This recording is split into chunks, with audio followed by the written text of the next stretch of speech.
For those looking for a liberatory martial arts learning approach and curriculum, we've created Liberation Martial Arts.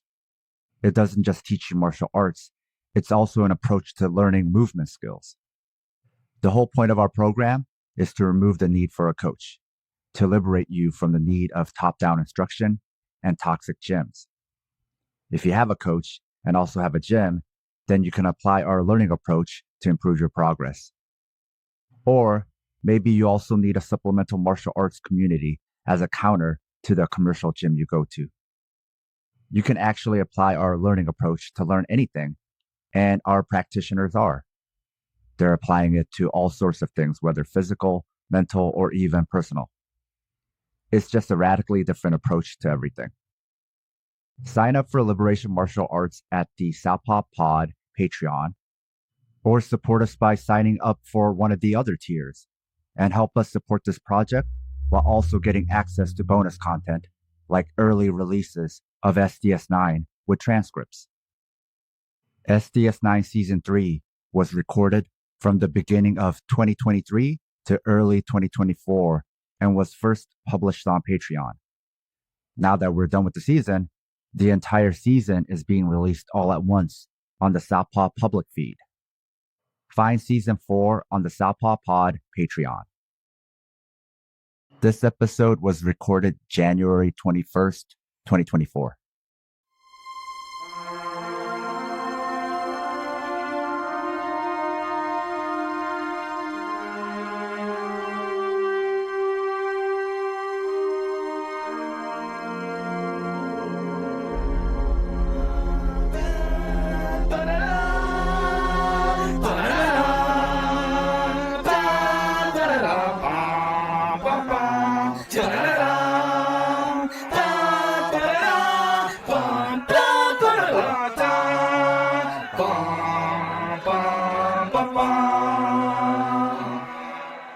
We are back with Southpaw Deep Space 9 Season 3. We stopped for the writers and actors strike, and since then, a lot has happened.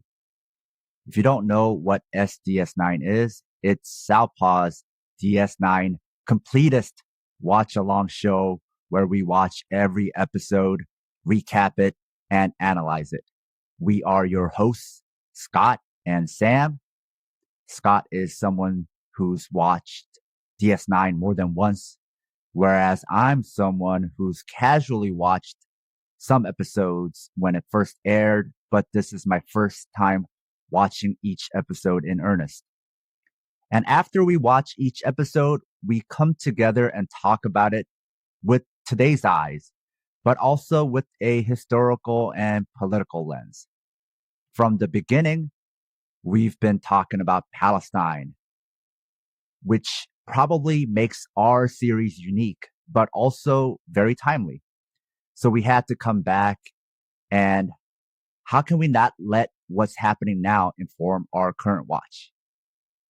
It should inform it because this series, as in SDS9, not just the original series that we're talking about, DS9, but this podcast series is a time capsule to talk about what's happening now, while also talking about a bunch of not always good middle and filler episodes while we do it.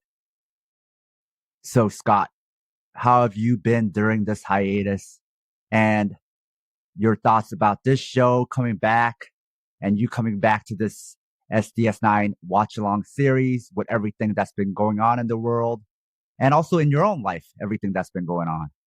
Right. So without going into super great detail, I am a social worker in Baltimore, Maryland. So I see a lot of what is going on amongst the people of Baltimore and in many ways America, but it is a prism of American detail. But it's impossible to not see how what is going on in Gaza also have parallels to the work that I do, and some things that are very difficult, the things that also I find the most ability to have conversations with people is to talk about the healthcare and hospitals and that sort of thing, medical access. So what I see, where the situation in Gaza is getting graver and graver, we have this issue of medical access. And in this country, we also see the issue of medical access. However, this is one of the richest countries in the world, and Gaza is not. And it's not even seen as a country by many people. And then as a Jew that loves their culture, but has a lot of trouble with what is going on over there, it has been a revelation and a revolution for many of my Jewish brothers and sisters and everyone in between on all gender and non-gender spectrums, that it's like we're at a place in our faith where we have some thinking to do, and where we want to be and where you want to stand on the side of history. And I think it's clear the side that I want to stand. So when we took the break for the strike, I sort of needed a little bit of a break just to focus on some other things in my life and also get back the joy. Because as you're saying, we're doing a lot of middle episodes, and those episodes can be really challenging or not that exciting, or, you and I are just like pulling honey out of a rock on some of these episodes. So I was sort of happy to have a little bit of a break.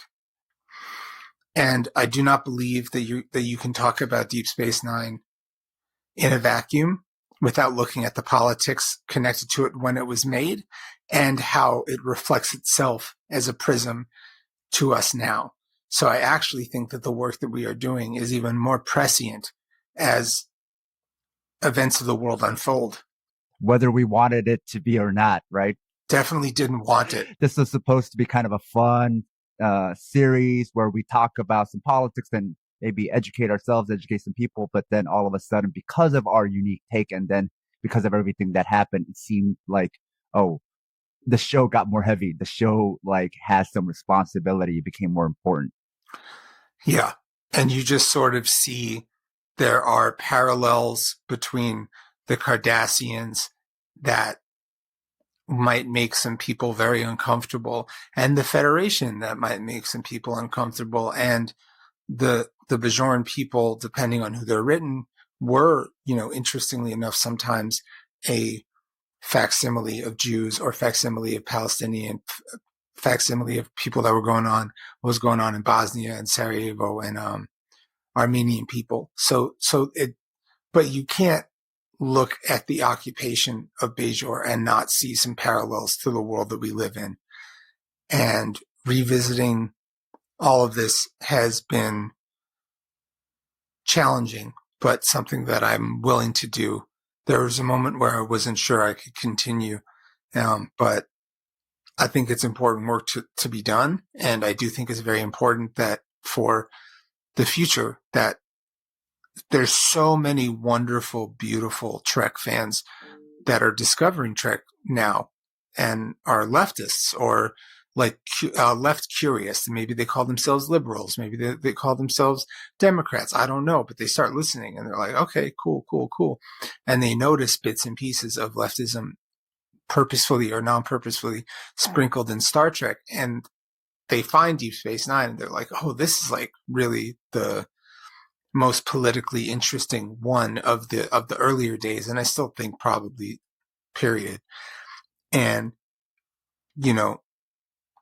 there is Mission Log, which is another podcast that goes over every single episode of Star Trek, but they don't look at it from the lens that we look at it from. So I think it's important when all is said and done, and we've done every episode of Deep Space Nine, and which is going to be a little while, we have this, I don't want to sound like braggadocious, but like a gift for younger people and newer people, because I'll tell you a nice story. But I'm babbling, so I'll tell a nice story later. But there's a lot of beautiful leftists that love Deep Space Nine of all different ages. And it's a beautiful thing. And I want there to be a document for someone that's revisiting Deep Space Nine and wants a recap show that has just a lens that they can relate to. So let's not bury the lead. Scott, can you tell us about this episode? I don't even think I gave the episode name or number yet. So it's season 3, episode 19, Through the Looking Glass. Can you tell us about this episode? A note to our listeners. If you love the Southpaw Project, please support us and help us get paid for our labor by financially supporting us on Patreon. This will give you access to exclusive bonus content, like early releases of Southpaw Deep Space Nine, our fictional narrative podcast, Fighters Brew, break-free versions of our shows without interruptions like you're hearing now, bonus articles, Fighters Brew transcripts with extra content, Liberation Martial Arts Online, as well as our private chat group on Discord. You can also make one-time donations at Ko-Fi or show your solidarity by wearing our swag. You can find all pertinent links at southpawpod.com. Through the Looking Glass, we start with Odo suggesting that Quark is having a Vol fight with Morn, the lovable Cheers type character that never talks. That apparently, Quark and Morn were having basically like animal fights or something. But Ben shows up. He's like, I have work to do. And O'Brien shows up in some interesting clothes and he has to talk to Ben. But then he pulls out the blicky and says, come with me. And you're like, wait, which Miles is this? Because if you've been watching this show, Miles shows up. There's so many different Miles. And I have a feeling that this is not the Miles that we know and love. They're off to somewhere. And guess who it is? It's Mirror Miles, evidenced as when Ben asks when they are, and Miles says, through the looking glass, which is like a little nod to Alice in Wonderland and mirrors. And, so I will now be calling this iteration of Miles Mirror Miles or Smiley, which is his nickname given to him by Mirror Ben. So Ben disarms Smiley, but Smiley reminds him that they're in the mirror world. And we get a little update since the last Mirror episode that we covered, Crossover. In the episode Crossover, after Kira and Bashir crossed over, they caused a ruckus. This led to a rebellion by the Terrans, which is what the Mirror universe calls humans and the people that work with them, against the Klingon-Cardassian alliance. Mirror Cisco led the rebellion until he died in an explosion. So this is in the middle of some transactions in the middle of the war, and they want our Ben to take his place for one last mission. Mirror Miles Smileys explains that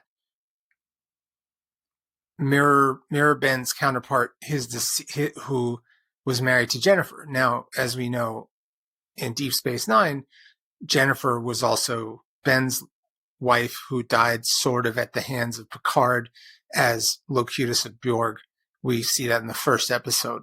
But Mirror Jennifer is working on some tech, a sensor array that will help the Alliance weed out rebellion-based starships. And if Mirror Jennifer doesn't leave Terok Nor, which is what it's called, which is what Deep Space Nine in our regular universe used to be called during the Cardassian occupation, they're worried that if Mirror Jennifer doesn't abandon the tech, the rebellion will have to either kill Jennifer or they will lose this war. It'll all have been for nothing.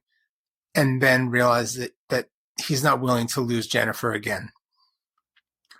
On Terok Nor, Mirror Jennifer meets with Mirror Kira, or as we'll call Intendant Kira. So she's like the Grand Poobah, the leader of Terok Nor. And the Intendant Kira is hedonistic, has a lust for life, and she's got some challenges. And the Intendant tells Mirror Jennifer that Mirror Benjamin is dead. Intendant and Mirror Ben had a complicated relationship. You can see that in the previous episode. And it seems that Mirror Jennifer does not care and just is hoping that the sensor array will create less casualties, less war, She hopes that quelling rebellion will allow the intendant to make the system better from within, that they can have better oppression and less bad violence. And so then we see Smiley and Ben be like, look, when you start playing Ben, our Ben was not very nice. He won't be missed. Call me Smiley and be aggressive. On the rebel base, we see Mirror Ram angry over the death of his brother Quark, Mirror Bashir, and Mirror Tuvok. Now, Tuvok is a Vulcan whose counterpart is important to Voyager and another show. But if I were to say that, that would involve a spoiler. And they're all arguing strategy. The Mirror team is willing to do or die missions with low chance of return to invoke fear. And they're willing for casualties. They're willing to be nasty. They're willing to be messy. Because also remember, in the Mirror universe, people just have different values. So I wouldn't say it's bad or good. I think it's more like hedonistic and more self-serving. And also the mirror logic doesn't always work on every show that does the mirror stuff. But we can talk about that later. Ben explains that the rumors of his death were greatly exaggerated and was part of the propaganda machine by the Alliance. And then we see Mirror Dax, who shows up and appears to be Mirror Ben's mistress. Mirror Ben was, seeing a lot of people. It's highly implied that they have relations. And it's very highly implied in this episode that they have relations. Like Mirror Jadzia and regular Ben have relations, which is complex in so many ways and makes me feel uncomfortable in some ways. On Terok Nor, Intendant Kira is angry with Mirror Garrick for being a bad leader and angry at the productivity in like the Slaver Bay, the ore factory that's in Terok Nor, where people just create things as a part of life. To raise morale, the intendant decides to have some Terran workers executed. Garrick notes that the intendant has been off since Mirror Ben got the axe. There is energy, and there's a lot of power dynamics here. There's a lot of strange power dynamics in this episode, and there's also strange dynamics of friendship and physical relationships. But I don't know that you and I are the best equipped people to posit on the sexual notions of revolution, but they do exist and they are there. Ben and Mirror Jadzia are talking strategy. Mirror Jadzia believes that the rebellion is probably a lost cause. Remember, the Mirror people can be very selfish and thinks things were better. It was better when we were oppressed, and we should just abandon the revolution. Me and you just get out of here. But Ben's like, nah, the rebellion needs Jennifer off the ship, Mirror Jennifer. They don't think that Ben can actually persuade Mirror Jennifer and point out that Mirror J hates Ben and they probably need to kill her. Ben then shows some characters. He smacks Mirror Bashir, and Smiley points out that the Jennifer on this side would not be better off dead.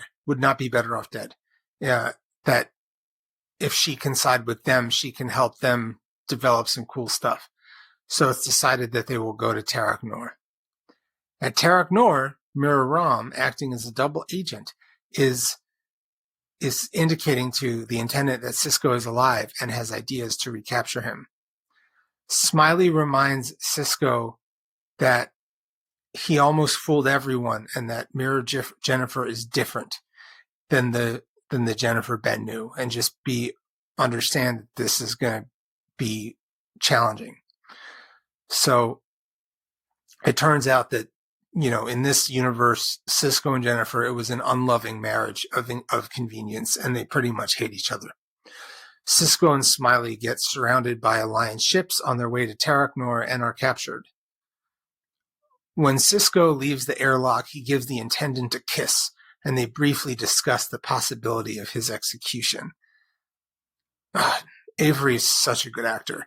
The Intendant confronts Smiley for betrayal, and Smiley he just wants freedom, and he's sent back to the ore processing unit by the Intendant.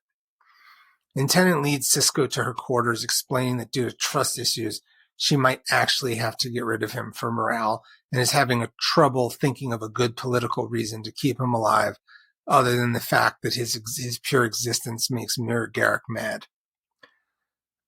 Ben meets with Mira Jennifer. Ben fights his emotions, seeing corporeal a version of the love of his life, who he hasn't seen for many years. And Mira Jennifer lambasts Ben for being a bad person and philanderer, and posits why Ben left the marriage to be a pirate for the Intendant. Because if you remember from the last time that we went to a Mira episode, this version of Ben is just nasty and just in it for the pleasure. He's a pleasure seeker. And Mira Jennifer believes that the revolution is a farce and is just causing more death and will not make a change. And Ben explains that he's there to rescue her. And Ben thinks that maybe Mira Jennifer is doing this because he is part of the rebellion. Like, I'm doing this, so you're doing that. And then this is an argument about safety versus freedom versus dignity. That the notion that rebellion is causing more pain than the actual oppression, which is so invisibly false. You know, Ben apologizes for his past misdeeds and begs Mira Jennifer to help. And, you know, she says, well, at least they know they're prisoners. Ben sends a subdermal text message to Smiley that things are working out. And Smiley creates a diversion to get out of the ore prison to plan the escape, causing a little bit of a rebellion. Mira Jennifer is down with this. She's going to help. Cisco then is rocking double guns and, again, having a lot of fun with the role. And shoots a bunch of people. So I'm hoping the phasers are on stun, because if he just killed a bunch of Mira people, it's never really dealt with. In a mini uprising, they get to an airlock and they lay upon a dead Mira Rom. There's a shootout with the Intendant Garrick and the Alliance. They are at a deadlock, but Ben has a plan. They run to the ore center, because if this Tarek Noor is anything like their Tarek Noor, he knows what he can do. So Ben informs everyone that he has started the self-destruct sequence, and that the Intendant is given 8 minutes and 30 seconds to let them go, or everyone will die. Mira Garrick says Ben is bluffing. Intendant knows that Ben is not. They make a deal. Everyone will escape. No one has to die today. Ben and the team will leave and return. Tarek Noor, no boom boom. Back in the Badlands in the rebellion place, everyone is figuring things out. So Mira Jennifer is going to work for the revolution, and Mira Jennifer's like, you are not my Ben. And he's like, yep, you're right. I'm not your Ben. Your Ben is dead. And she's like, he wasn't a very nice guy. And our Ben says, Smiley will tell you all about who I am if you want to know more. And he can tell you a little bit about the Mirror Worlds. Ben tells the rebellion that he's going to talk to the Romulans, but Smiley and Mira Jennifer know that this is a return trip to our dimension. I'm sure we'll never go back. If you love the Southpaw Project, become one of our financial supporters. It'll help us supplement the cost of running this project, the incredible time and energy we put into it 7 days a week, and you'll be giving us some breathing room, not only to juggle Southpaw with our day jobs, but also to expand Southpaw into other areas. We can't exist without your contributions. Show your Southpaw solidarity by supporting us at southpawpod.com.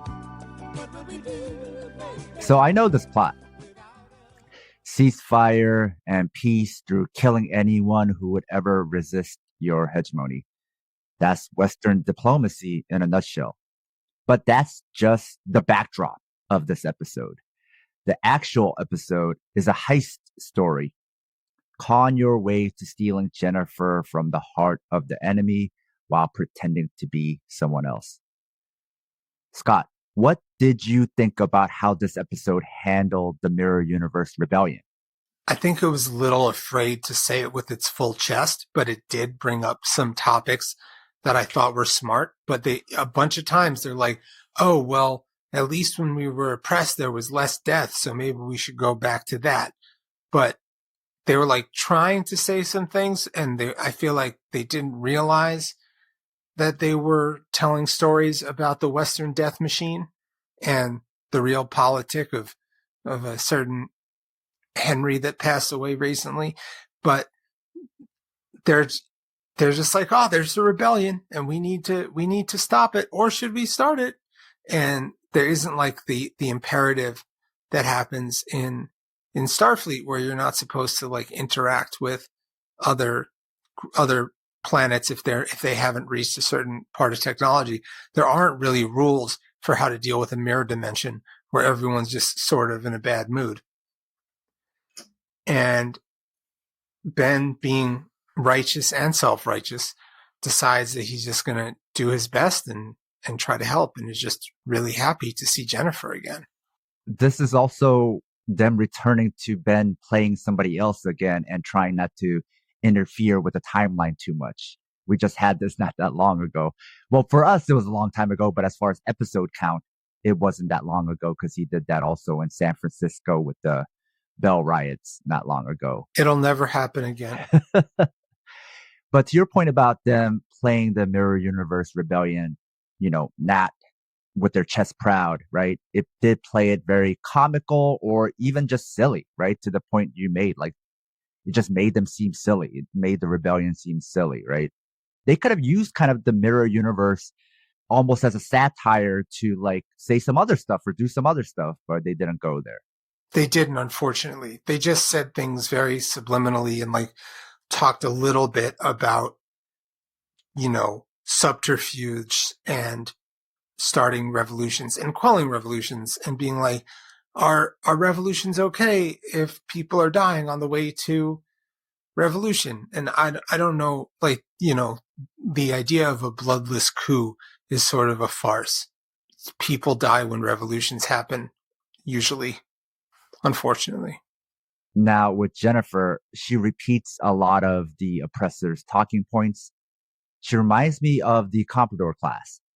She's literally a collaborator, but then she switches sides pretty quick. That's when it really felt like this was an episode that started out like it had some meat, but then found its groove as a middle episode where things have to happen easily. And I think you said sometimes watching middle filler episodes are kind of tough. And I would also add it's sometimes just disappointing in that they start out like they could have been something, not a middle episode, and then they just become a middle episode. So what did you think about those scenes with Jennifer and Cisco when they were talking about politics?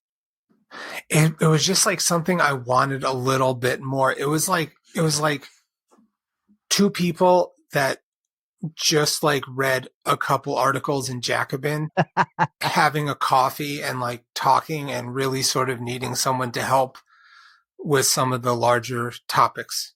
They needed their kids to show up and explain some stuff. Or something, yeah. Because like right now, like I've strewn in front of me, I have, Ursula K. Le Guin's, interpretation of the Tao Te Ching. I have a book about the African cosmology of the Bantu Congo and the wretched of the earth, and Trotsky's biography of Stalin just around for some ideas. They're more having more basic discussions. Like they watched an episode of a Vouch podcast and now want to talk about politics. Yeah. Please, Vouch people, don't start a fight with me. I don't want any internet smoke with anyone. They can get nasty. Some of the things Cisco says to Jennifer about how it's better to know whose side the baddies are on reminded me a lot of the problems in general with liberals. At least with conservatives, they tell you where they're standing. Liberals will act like your friend and stab you in the back. Jennifer, in this case, is the liberal who acts like she's helping the rebels by saying no more killing, but then is going to help exterminate them all. In the context of the Palestinian genocide, it's the US liberal politician stance, where they're like, we're helping Palestinians by genociding them. Scott, did you find any of the framing in these conversations familiar with the current US framings? Absolutely. And like discussions I have with people like establishment Democrats in my life being like, well, we need to vote blue no matter who. We need to do this no matter what.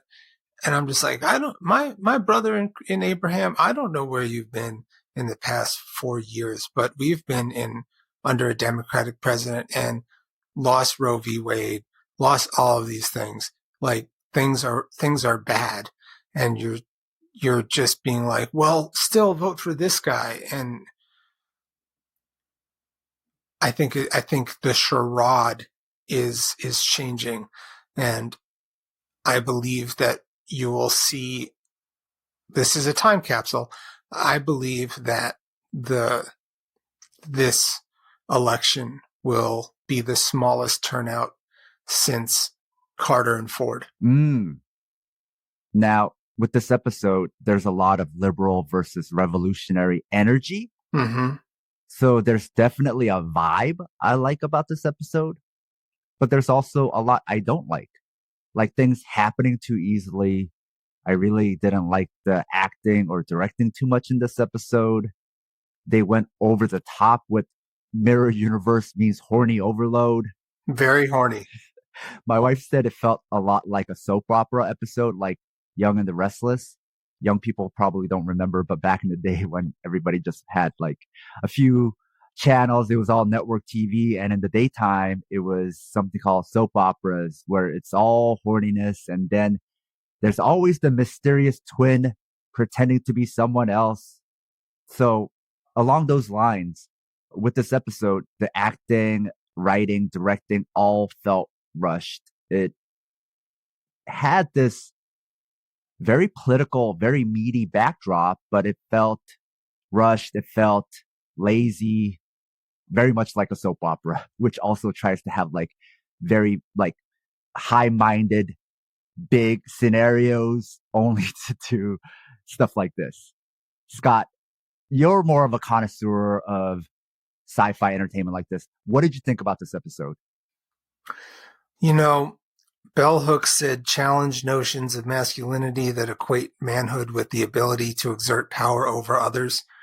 And I don't know that she would have thought that when watching this episode.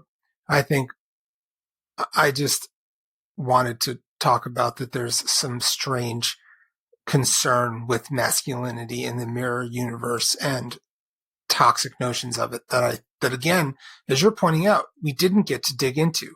So this is a 3.5 out of 5 star Star Trek episode. It's just, which is pretty much all of them.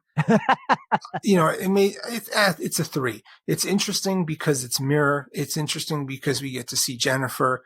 It's interesting because Avery just does a wonderful job in his acting role playing this silly, sinister dude. But yeah, it's just like kind of silly and it's not a trope that I need a lot of.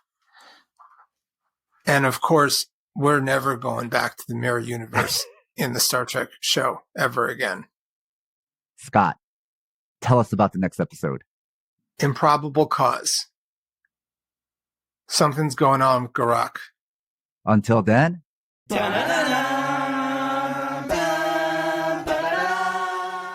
If you like this episode and like what we do, support us on Patreon.